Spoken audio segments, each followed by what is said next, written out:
Assalamualaikum warahmatullahi wabarakatuh. Bismillahirrahmanirrahim.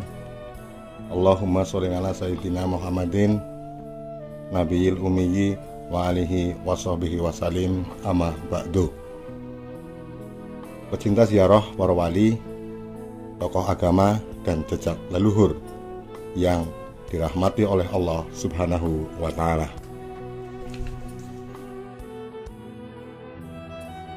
Kali ini kita berziarah di Sumur Bandung dan Tumenggung Citrayuda di pemakaman Sokarini di Hutan Larangan Dusun Sokaraja, Desa Badamita, Kecamatan Rakit, Kabupaten Banjarnegara yang berbatasan langsung dengan Kabupaten Purbalingga. Untuk mencapai makam, akses jalan mudah dan bisa dilalui oleh kendaraan roda 2 dan kendaraan roda 4. Sumur Bandung terletak di utara lapangan Badamita, sedangkan makam Tumenggung Sokarini atau Citrayuda terletak di Pemakaman Umum Sokarini. Untuk berziarah wajib dengan juru kunci, yaitu Bapak Heri yang rumahnya sebelum Pemakaman Umum Sokarini. Untuk berziarah di makam Tumenggung Citrayuda, peziarah wajib berziarah di Sumur Bandung terlebih dahulu. Di Sumur Bandung ada persyaratan khusus untuk berziarah, yaitu peziarah wajib membawa kacang tanah yang sudah digoreng dan 2 batang rokok serta uang pecahan Rp500 sebagai syarat berziarah ke sana. Menurut cerita, di Sumur Bandung merupakan petilasan Hanoman Sang Kera Putih. Lokasi Sumur Bandung yang sampai saat ini masih dijaga oleh masyarakat Badamita, akan tetapi sekarang tinggal tetenger berupa batu dan sebuah pohon beringin. Walaupun hanya tetenger, di lokasi ini masih menyimpan aura mistis yang besar, sehingga tidak sembarang orang berani ke lokasi ini. Setelah berziarah di Sumur Bandung, baru berziarah di makam Tumenggung Citrayuda di Pemakaman Umum Sokarini.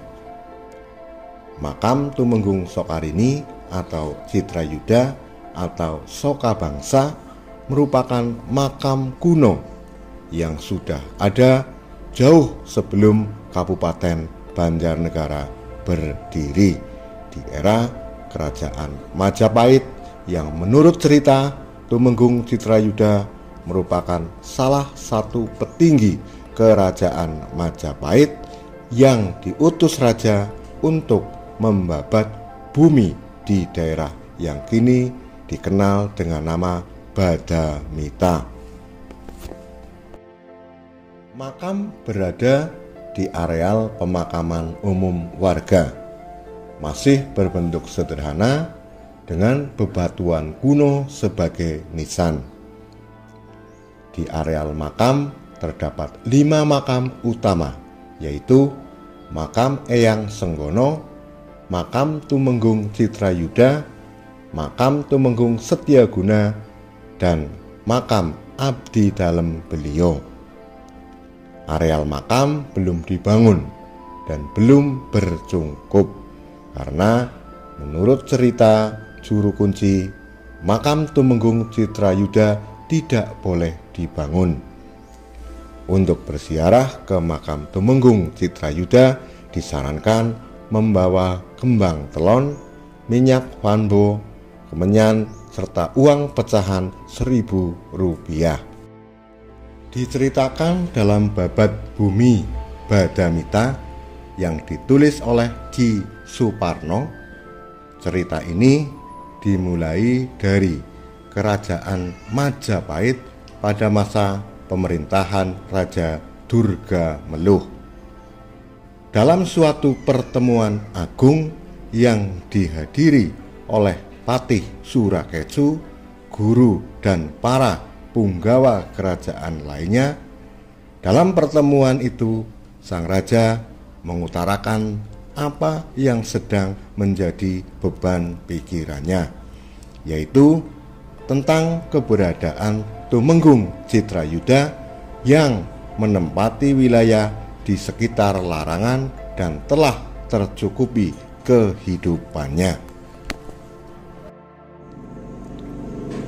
Sang raja merasa tersinggung dikarenakan dalam pertemuan itu Tumenggung Citrayuda tidak hadir, padahal sudah diberi 3 buah batang pohon untuk ditanam di sekitar Tumenggungan, meliputi 3 arah penjuru angin, yaitu di sebelah barat, utara, dan selatan. Maksud dari ditanamnya 3 batang pohon itu adalah kelak di sekitar Tumenggungan akan terlihat asri, indah, dan bermanfaat bagi siapa saja yang membutuhkannya. Yang menyebabkan sang raja heran dan takjub sekaligus tidak suka adalah kesaktian dari Tumenggung Citrayuda. Apabila Tumenggung Citrayuda ditantang adu kesaktian ataupun perang dimanapun, akan selalu mendapatkan kemenangan. Sang raja pun mempunyai niat jahat menginginkan kematian sang Tumenggung. Dalam pertemuan agung itu, sang raja meminta nasihat dari para guru, patih, dan punggawa-punggawa besarnya bagaimana cara menyingkirkan Tumenggung Citrayuda. Pada akhirnya, sang guru menyarankan kepada sang raja cara untuk mengalahkan Tumenggung Citrayuda adalah dengan mempersunting adik Tumenggung Citrayuda yang bernama Dewi Anjani, dengan tujuan setelah Dewi Anjani diperistri, maka sang raja berharap Dewi Anjani akan menceritakan rahasia kesaktian Tumenggung Citrayuda dan kelemahan-kelemahannya.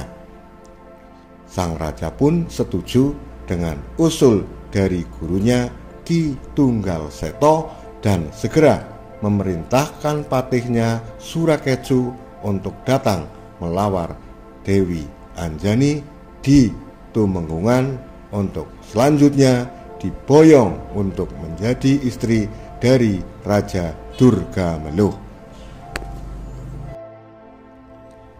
Akan tetapi dalam perjalanannya ke Tumenggungan larangan, Patih Surakecu belum pulang ke kerajaan, sehingga hal ini membuat Raja Durgameluh menjadi resah dan bertanya kepada gurunya Ki Tunggalseto mengapa Patih Surakecu belum juga datang membawa Dewi Anjani. Sang guru menjawab bahwa perjalanan menuju Tumenggungan larangan memang sangat jauh dan harus melewati hutan belantara sehingga membutuhkan waktu yang lama. Pada akhirnya Patih Surakecu datang dengan selamat menghadap Raja Durgameluh untuk melaporkan misinya membawa Dewi Anjani ke hadapan raja. Raja pun merasa senang dengan hasil yang dibawa oleh patihnya itu. Sebelum menemui Dewi Anjani, Raja Durgameluh diperingatkan oleh gurunya untuk ingat pada tujuan semula, yaitu menanyakan kelemahan Tumenggung Citrayuda kepada adik perempuannya Dewi Anjani. Dengan harapan setelah mengetahui kelemahannya, maka Tumenggung Citrayuda akan diundang untuk menyaksikan pernikahan Raja Durgameluh dengan Dewi Anjani adiknya. Dewi Anjani menceritakan kelemahannya kakaknya itu dengan cinde atau selendang yang dijeratkan di leher. Tibalah hari resepsi pernikahan antara Raja Durgameluh dengan Dewi Anjani yang dimeriahkan dengan tari-tarian. Seluruh tamu undangan disuruh untuk turut serta menari di acara yang megah itu. Diam-diam Raja Durgameluh memerintahkan Patih Surakecu untuk mempersiapkan selendang yang akan digunakan untuk menjerat leher sang Tumenggung. Akibat larut dalam suasana pesta, maka Tumenggung Citrayuda terlena. Kesempatan ini dimanfaatkan oleh Raja Durgameluh untuk menjerat leher Tumenggung Citrayuda sehingga menyebabkan tewasnya sang Tumenggung. Sementara itu, di Tumenggungan Sokaraja, adik laki-laki Tumenggung Citrayuda yaitu Setyaguna menjadi bingung dan khawatir dikarenakan Tumenggung Citrayuda tidak kunjung pulang padahal acara pernikahan sudah selesai. Maka timbul keinginannya untuk segera menyusul sang kakak ke Majapahit. Dalam perjalanannya menuju Majapahit, Setyaguna mendapat kabar bahwa kakak tercintanya tewas dibunuh oleh Raja Durgameluh dengan cara dijerat lehernya menggunakan selendang dan telah dimakamkan di sebelah selatan sungai di sebelah kerajaan Majapahit. Mendengar cerita itu, maka Setyaguna segera menuju lokasi makam Tumenggung Citrayuda seperti kabar yang diterimanya. Pada saat itu kerajaan masih dalam suasana libur dikarenakan adanya pernikahan Raja Durgameluh dengan Dewi Anjani. Akhirnya Setyaguna sampai pada lokasi makam dan menemukan makam baru. Dia berniat menggalinya untuk memastikan jasad kakaknya dan memindahkannya ke Tumenggungan Sokaraja. Ketika sedang melakukan penggalian, tiba-tiba ada warga yang melihat Setyaguna yang mirip kakaknya Tumenggung Citrayuda sehingga dianggap Tumenggung Citrayuda hidup kembali. Kabar ini pun segera menyebar ke seluruh pelosok Majapahit dan sampailah pada sang raja.